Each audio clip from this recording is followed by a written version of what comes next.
Australia is a big country. Australia is also a land shaped by wildfire in many places. Join me as we travel around this great country, meeting people and talking with them, and together their stories will come together and help us better explain Australia's complex relationships with wildfire. Welcome to Talking Wildfire Australia, my friends.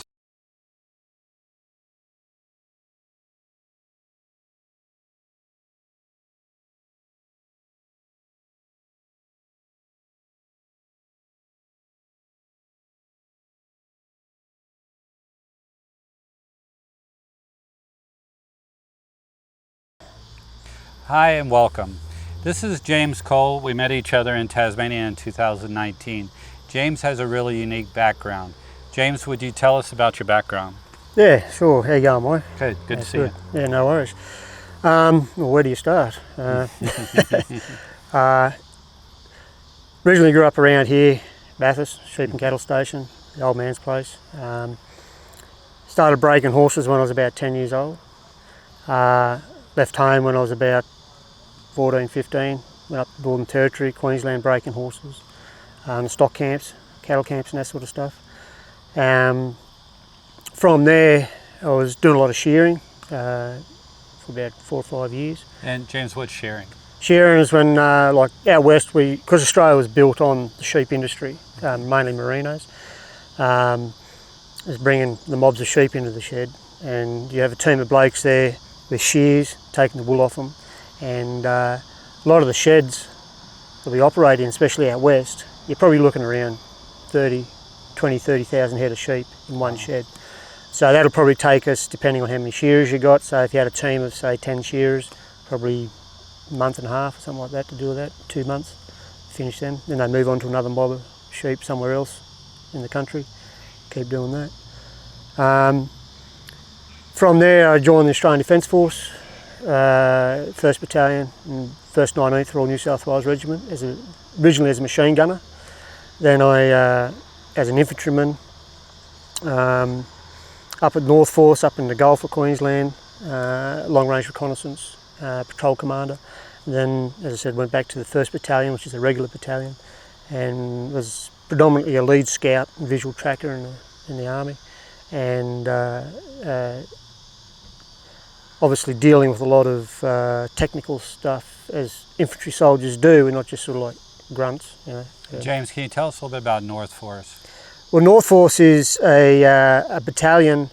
There's 3 battalions up in the northern part of Australia. So in Queensland you've got the 51st Reconnaissance Battalion. In Northern Territory you've got North Force, and in Western Australia you've got the Pilbara Regiment. Now all these battalions are reconnaissance units for defence and surveillance for the top end of Australia against possible threats coming in from the north. Those patrols could be, well, predominantly long-range patrols using long-range vehicles, Land Rover 66s. We're out in the field for several weeks at a time. Or you've got offshore patrols, a lot of offshore patrolling out of Gove, where you've got the Zodiacs, and we have 3 Zodiacs, and so a team of say 6 to 8 blokes, and we run the shorelines looking for drug dealers, illegal immigrants, and mapping, surveying, even get the odd job to go and look for down Japanese Zeros out of World War II. If they get a lead on that, we go and have a look and all that sort of stuff. So it's all about reconnaissance and scouting work. Reconnaissance and scouting work, yeah. So you're an expert in that. Providing information back to the relevant people so they can then decide where they need to place their forces for protection, or who's moving in the area of concern. Yeah. So James, where did you go from there with the? So from North Force back into the 1st Battalion, where I was the lead scout and the visual tracker. Stayed there for about 2 or 3 years, and I was attached to the 2nd, 3rd Marines out of Hawaii, and I got a training accident over there. And that's the Americans. Yeah, the Americans, and then I got a medical discharge after come back in having surgery. From there I was a bit disgruntled with everything because of the lack of duty of care that I thought that was supposed to be in it, and I felt I was sort of missing out on things in the world. So a couple of months later, after I discharged, I went back to Iraq as a mercenary and running vehicles over there out of Kuwait, across the border, running trucks up in Baghdad and back down south to the Jap base and that. So you worked on the convoys then? On the convoy protection. You're doing security with them? Yeah. Running gun trucks, yeah. So we had a sort of multinational crew from American, British, obviously Australian, New Zealand, and a lot of Iraqis working with us. From there, came back to Australia and I was doing a lot of horse breaking. Sort of just contracting about in Australia. I bought a cattle station in Texas, which is bottom end of Queensland. And from there I went into treasure hunting. So I bought a ground penetrating radar off the Turks, and I went back to England and I was running like radars and over there, mainly on the old World War II bomber strips. From World War II, all the bases, and picking up artefacts. And there was a bit of money involved in the way that, say, you had the old B-25 bombers that crashed on the end of the airstrips and over there. They still had all the weapons and ammunition in there. So when we dug them up, the government was offering £1 a round for a 50 cal round. So it was pretty good money. And one bomber, it's had a couple of thousand rounds in there. So we'd pull the 50 cal rounds out and take them off to the the steel merchants, and because they had a better quality lead and copper and that sort of stuff, brass. Were the planes all impacted up and crushed? No. Oh, wow. They have a wing dropped out and obviously tore apart when they hit the end of the runway and busted up, but like you still had the fuselages and that intact, and a lot of them, yeah. They just pushed them off the end of it and covered them up. Then I came back to Australia, still did a bit of treasure hunting. I was doing all the Air Force bases from World War II around Australia, so Townsville, Brisbane, Tokemore, and looking at a few artefacts and history, which led me into stuff like archaeology in a way of looking at, there's several pyramids in Australia. So that took me interest in looking around for them and finding bits and pieces. And in the meantime, while breaking horses doing all this, I decided to go back to Africa to run anti-poaching units and to establish a cavalry mounted unit to help preserve and protect the rhinos, elephants, and from the poachers, which was in a way a roundabout way of fighting terror at that point. We're talking about 2013, the ongoing war in Iraq and Afghanistan. So one rhino horn is worth about $4 to $5 million. So one rhino horn is taken back, whoever buys it, like China, is predominantly the ones who are buying it. Money going back into weapons and ammunition to the Middle Eastern countries like Afghanistan, Iraq, to maintain that war effort over there. So in a way it was a war on terror anyhow. It was sort of just another avenue, different perspective, and which not a lot of people sort of realise that was going on.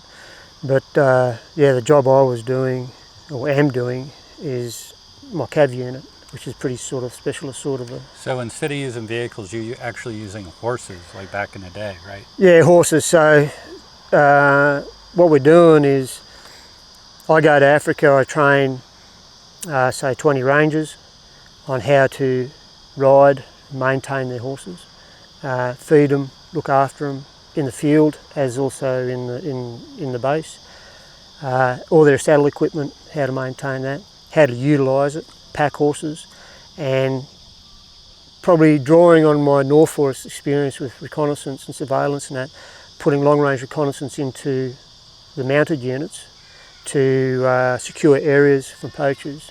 We are an aggressive force, so we will go out and actively hunt the poachers and we use obviously visual tracking and canine units attached to our horses. The bloke's educated and trained in running dogs with the horses, and it's ever evolving situation too. So we're going old school with the horses and cav, and all the tactics we're using from US Cavalry and Australian Light Horse manuals. So it's all old school from about World War One onwards, manuals.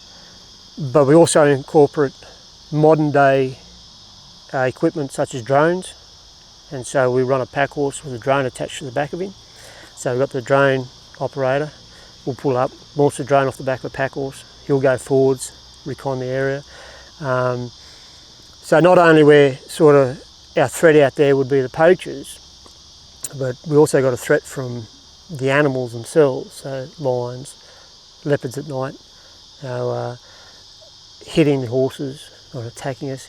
There was an instant there where a couple of rangers and horses were taken out by lions. They got ambushed, so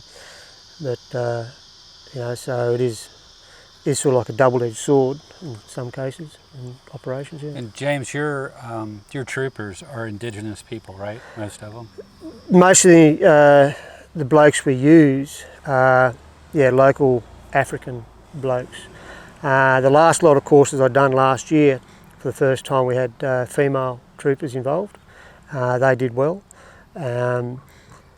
It's a high intense workload for beast and man, due to the hours that we've got to do, and because we do night patrols, day patrols, 3-day, 4-day, 5-day patrols.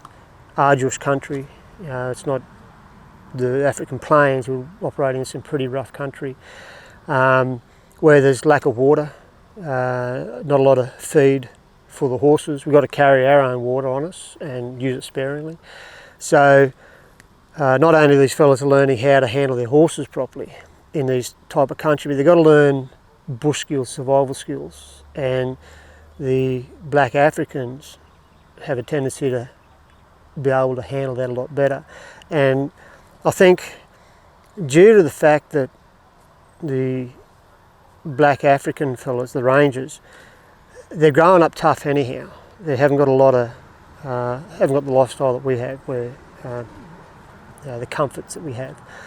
So they're battling from the start. A lot of the blokes come in, they have no family, they have no mother or father. They're still trying to make their way in this world. And one of the blokes I contract to for these courses, he'll hire them on, give them a chance, give them a job. They'll go through a ranger course. I don't teach the rangering. They'll actually go through a rangering course, which is run by ex-3-2 battalion soldiers, or SLU scouts, or RLI, Rhodesian Light Infantrymen, ex. And so that'll set them up to be rangers and do the ranger course. And then it's volunteers that come to me, and I run the course. And the military you were talking about were South African military, right? Yeah, those are ex-South African military units of when the apartheid was in. The South African Army at this point in time is not what it used to be. So ex-3-2, when I say, if you have a look up 3-2 Battalion, you'll find that they were like a pretty specialist unit and what they were capable of doing, what they did in the border wars and that sort of stuff. The Rhodesian, obviously the Rhodesian Light Infantry is from when it was Rhodesia, and when that collapsed, and they were good soldiers. They were the same as Australian soldiers, because it was all British, part of the British Empire back then. South Africa, Rhodesia, and all that. Same as Australia and New Zealand. So all our drill and sort of fighting and the attitude of the soldiers is sort of pretty similar. That's why you get a lot of Australians go over there, and we can work with the Boers because we've got sort of like the same mindset and the same sort of country we're coming from. So quite often we'll go to Africa. I think I'm still in Australia anyhow, because of they've got a lot of eucalypts over there. Well, James, do you think you're making a difference there in what your troops are doing? I think it's a long, hard road, and it's forever changing. And while there's always greed for finances and power and that sort of stuff, there's always going to be a threat. So yeah, we're making a change in increments, but we've got to keep on the ball. We've got to keep it going to maintain that difference. If we slacken off, if things stop, well, it's just going to turn around and go back the other way pretty quick.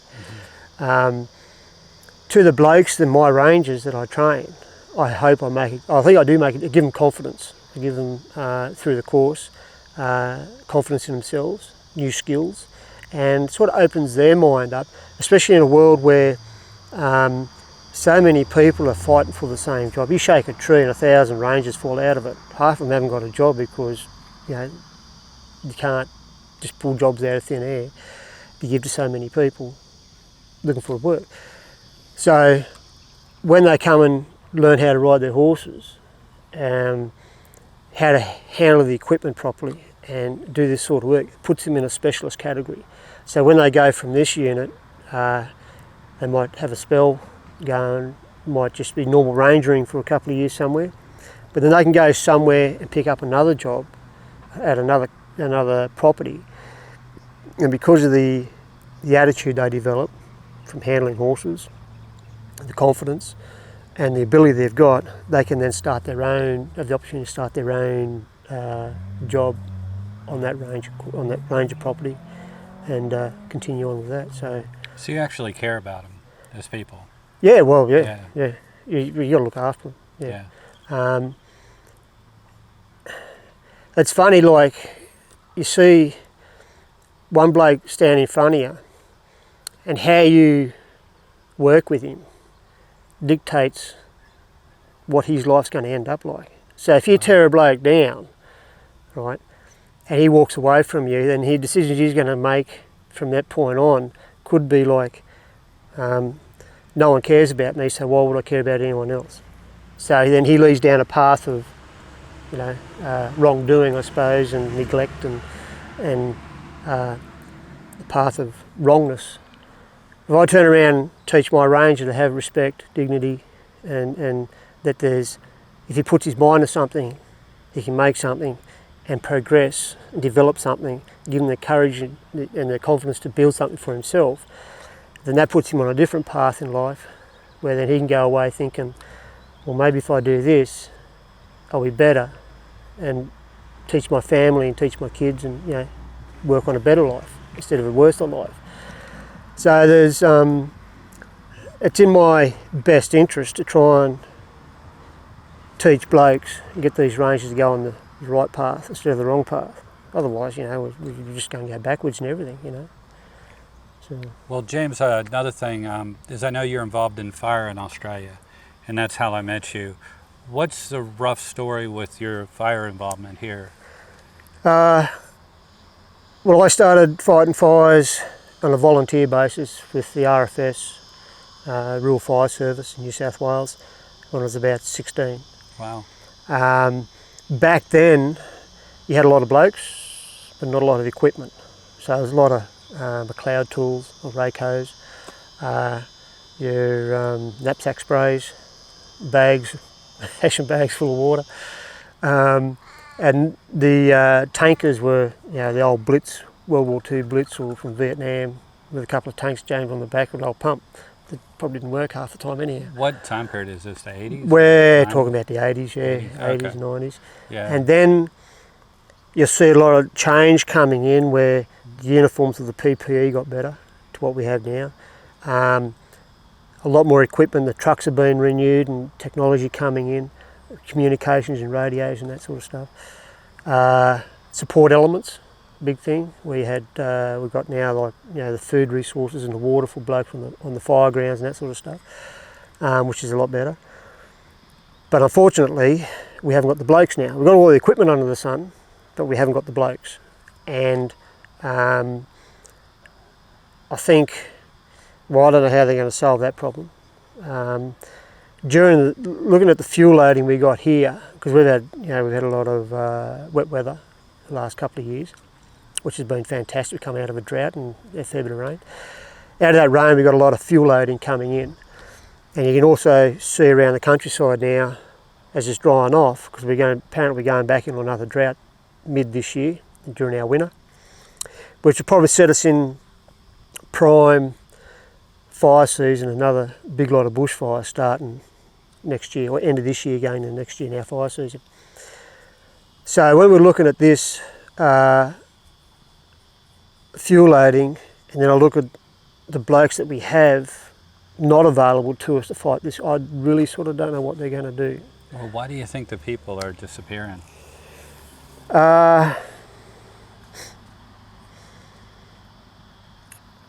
I think society's got a big part to play with it. If you have a look at most of your brigades, I think there's like, they said there's like 60+% of your volunteer force are over 60 years of age. Mm. Now with the arduous side of it, you're going to have blokes who are going to be worried about their health on the fire ground for a start. Yeah. And you can't push them, not like in the States where you've got young blokes and hotshot crews and that sort of stuff, and they're required to do a test. And all them fellas are paid for, aren't they, over there? They get paid to do the job. Yeah. In Australia, they're volunteers. Yeah. And I think because they're not getting paid, you're not going to get the young blokes into it. Probably the sign of the times. But, and James, your location where you're at in the States is basically kind of the center, like where would you say the Bathurst general area is? Like, how would you describe it in New South Wales? We're probably about 250 kilometres west of Sydney. Beyond the mountains? Beyond the Blue Mountains. Oh. And out here is a different type of fire than you get in the mountains, in that closed in metropolitan area. Mm-hmm. Out here we've got different, we go ranging from crop fires, like your grass fires, to your bush fires. In between here and Sydney we've got a lot of pine forest. And we've got the Pine Forest Agency that also fights fires. Mm-hmm. And we've got National Parks Wildlife who are fighting fires. I think part of the problem there is because, and I think they're trying to solve it now, as far as I understand, that they're going to try and join all agencies together under one umbrella. So it's not like three different ideas trying to fight the same fire and then button heads. I think you're going to be in for a tough run next year. Well, James, thanks for the talk. I appreciate it. And next what we're going to do is go into some specialty skills and your background as a trainer and a scout from that. Thank you, James. We're doing this for all of you. If you like what we're doing, please give us a thumbs up, hit the subscribe button, and leave a comment below. See you next time.